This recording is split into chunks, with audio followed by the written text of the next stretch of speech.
afternoon. This is All About Bitcoin, a show dedicated to all things, questions, and markets related to Bitcoin, a little B for the currency, and Bitcoin, a big B for the network, a collective journey to understand, apply, and use this innovation, all Bitcoin, all the time. I'm your host, Christine Lee, checking in for a live look at Bitcoin. The CoinDesk Bitcoin price XBX index is currently trading just about $37,000. Bitcoin is down about 4.5% over the past 24 hours. The most reliable reference prices for institutions since 2014 are now published under the CoinDesk brand, trusted globally as the leader in crypto news, events, and data. Well, looking at our top stories, Miami is heating up with the first major in-person crypto conference in North America since the pandemic began. As part of the city's push to become a crypto hub, all weekend long, Bitcoiners, cryptopreneurs, and the crypto curious will gather at events throughout the city to network, forge business relationships, and discuss innovation. And joining me now with more is crypto exchange blockchain.com CEO Peter Smith. Welcome to the show, Peter. Thank you for having me. Great to have you. So Peter, you actually have a huge announcement. Blockchain.com is moving its headquarters from New York City to Miami. Tell me a bit about what led to this decision. Well, we're moving our U.S. headquarters from New York to Miami. Our global headquarters will stay in London. And I think past that, though, we're really excited about building out the Miami crypto community. Like the energy here and the support from local government is truly unlike anything else we've seen in the United States, maybe the world. And I think for us, we're really excited to be investing in the community here in Miami. All right. How many people are we talking about from the company who actually work in New York City? Does most of the workforce normally work remotely or in person? We are a work from anywhere company, which just for us means that we're focused on making people productive wherever they are. But we already have more employees in Miami than we do in New York. Mm-hmm. So do you expect many or most of your employees to move to Miami, or is this really more of a figurative move? I think that we're going to hire about 100 people in Miami over the next year and about 300 over the next several years. In terms of our existing employees, it'll be up to them. If they want to relocate down to Miami, I think Miami is a wonderful place to be. It's where I'll be. And if they want to stay wherever they're most productive, they can stay there as well. So, Peter, what about New York City wasn't working for the company in terms of keeping it there as a headquarters? I don't think that there's anything wrong with New York City. I think this is less about something being wrong with New York and more about something being amazing about Miami. And so, in Miami, it's a huge focus of the government to build a tech economy and to put crypto at the center of that. And at the end of the day, we want to be where the energy is, where the excitement is, and where the community and government is supportive of the work that we do. Okay, fair enough. But in Florida, at least, they don't have top engineering schools. Might that make it harder to recruit talent? Do you think you could really recruit talent from, say, California and New York or in the East Coast schools that specialize in engineering? Sure. We made the announcement this morning. I've already received over 100 emails of people from all over the United States that would like to move to Miami and work here at our office. So I don't think it's going to be a big problem. The other reality is that New York doesn't really have top engineering schools either. Folks go to school wherever they go to school in the world, and then they come to a city that they want to live in. And I think that it's up to everybody here in Miami to make sure that Miami is a great place to live. It's a great place to work, and we're certainly committed to making that happen. Would you say it was more of a tax decision at all, aside from, the mayor here has been wanting to create a crypto hub here in the city, but did taxes or incentives at all entice you to making the move?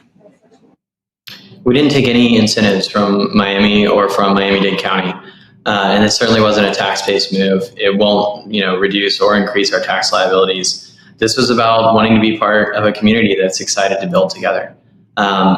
And past that, I think it is a better city from a cost of living perspective. The folks that we employ here will have better lives than they would in New York. But it really isn't about, any kind of tax strategy at a corporate level.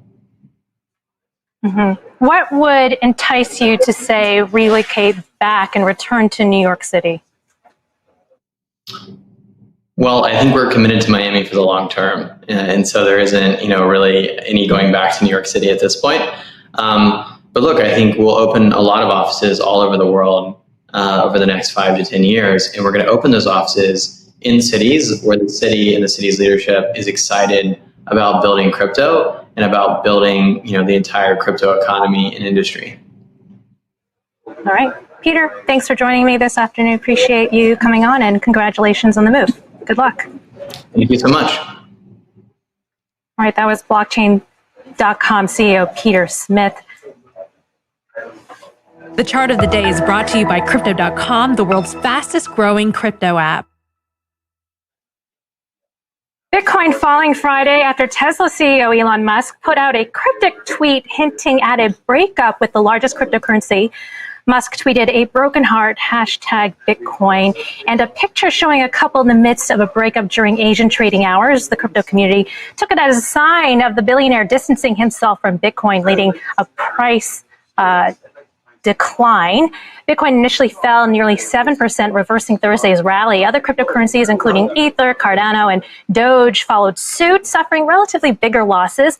The pullback poured cold water over the optimism generated by the symmetrical triangle breakout we saw on Thursday, with analysts now fearing deeper losses if the recent range is breached to the downside. And joining me now to discuss is our CoinDesk Week in Review panel with Managing Editor of Tech, Christy Harkin in Toronto, and Senior Markets reporter Daniel Kari in California. Welcome, Christy and Daniel. Hello. Hello. All right, well, starting off with, good to have you. Daniel, do you think Elon's breakup with Bitcoin and that tweet are correlated to this pullback that we're seeing? Well, it's a bizarre tweet when you look at it because it doesn't really talk too much about what Elon's intentions are. But obviously, there were traders out there that were selling. What exacerbated the fall was that as the price goes down, you have leveraged traders out there that get wiped out. And so that's what led us down to 35,000 at some point within the last 24 hours. Just looking at the news of the week, we heard that Mt. Gox creditors can now vote on a rehabilitation plan. The deadline is in October.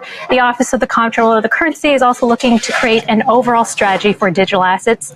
And we've all heard the phrase Bitcoin to the moon to describe whenever BTC goes into a stratospheric rally. But now crypto exchange BitMEX is taking a more literal approach to that phrase in a bid to put Bitcoin on the moon. Christy, this is outlined in a blog post from BitMEX. What is BitMEX doing exactly here? So yeah, BitMEX is sending a Bitcoin into outer space on a commercial rocket ship by Astrobotic. So what it's going to do is it's going to create, I don't know if you remember, way back in the day, there were these things, these little coins, Cassasius coins, and you could embed a Bitcoin on there. And that's what they're doing. They're sort of creating an old style coin. It'd be one Bitcoin with the price of it, all kinds of information, like a little Bitcoin time capsule sort of thing. And they're going to leave it on the moon until somebody decides to go to the moon and pick it up. So it's a fun gimmick, to be sure. And I guess it's like a coy response to Elon Musk's tweet about putting Dogecoin on the moon. But it's a kind of a nice symbolic nod to the borderless capabilities of Bitcoin. We don't need the internet necessarily to transact with Bitcoin. We've got mesh networks, and we've got the Blockstream satellite that allows people to send data like Bitcoin transactions, or even download the whole blockchain from outer space. So I think that it's kind of a cool little symbolic, if albeit gimmicky, gesture on BitMEX's part.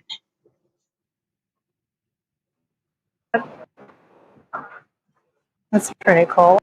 Okay, looking ahead to this week, Daniel,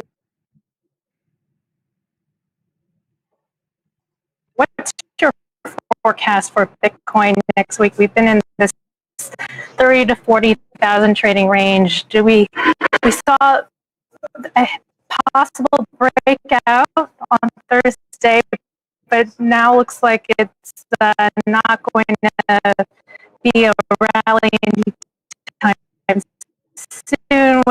What are your thoughts? Yeah, we've been in this range for quite some time. I don't anticipate it's going to change. Can you hear me? All right.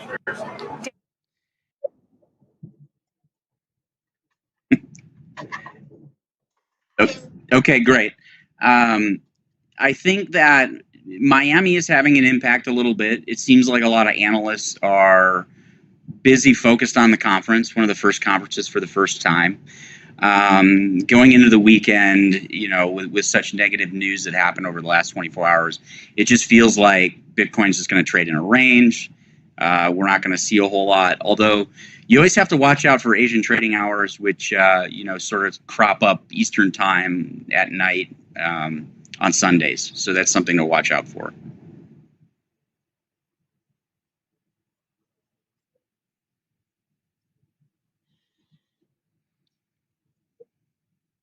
Oh, okay.